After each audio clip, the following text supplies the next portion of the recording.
তাকবীরে তাশরিক পড়তে পড়তে যাওয়া, ঈদুল ফিতরের দিন আস্তে আস্তে, আর ঈদুল আযহায় জোরে জোরে তাকবীরে তাশরিক, আল্লাহু আকবার আল্লাহু আকবার, লা ইলাহা ইল্লাল্লাহু ওয়াল্লাহু আকবার আল্লাহু আকবার ওয়ালিল্লাহিল হামদ। সম্ভব হলে ঈদুল ফিতরে কিছু মিষ্টি জাতীয় জিনিস খেয়ে ঈদের নামাজ পড়তে যাওয়া, আর ঈদুল আযহায় সম্ভব হলে কুরবানির পশুর গোশত দিয়ে এই দিনের আহার প্রথম আহার করা, কুরবানির পশুর গোশত দিয়ে এই দিনের প্রথম আহার করা, এটা কুরবানির দিনেরও ঈদুল আযহার সুন্নাত। আর এক রাস্তা দিয়ে ঈদগাহে যাওয়া, অন্য রাস্তা দিয়ে ঈদগাহে ঘরে যাওয়া, এটাও সুন্নাত।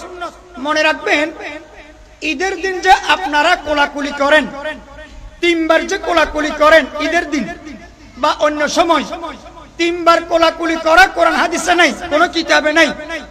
ভালো করে একবার কোলাকুলি করা এটা কিতাবে পাওয়া যায়। আর কোলাকুলি করার সময় একটা দোয়া পড়বেন, আল্লাহুম্মা জিদ মুহাব্বতি লিল্লাহি ওয়া রাসূলি, এই দোয়াটা পাঠ করবেন। তিনবার কোলাকুলি করা এটা কোথাও নাই। ভালোভাবে কয়বার কোলাকুলি করবেন? একবার। এক হাতে মুসাফা করা এটা আদবের খেলাফ। আপনিও দুই হাত দিবেন, দুই হাতে চারটা হাত হবে। আল্লাহ রাসূল সাল্লাল্লাহু আলাইহি সাল্লাম ইরশাদ করেন, মুসাফার দোয়া পড়িও, ইয়াগফিরুল্লাহু লানা ওয়া লাকুম।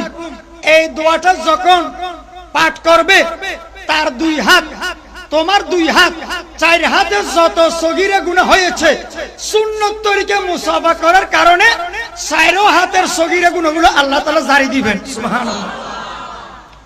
তাহলে মুআনাকা করার সুন্নত আছে না নাই? তিনবার না একবার? মুসাফা করার সুন্নত আছে।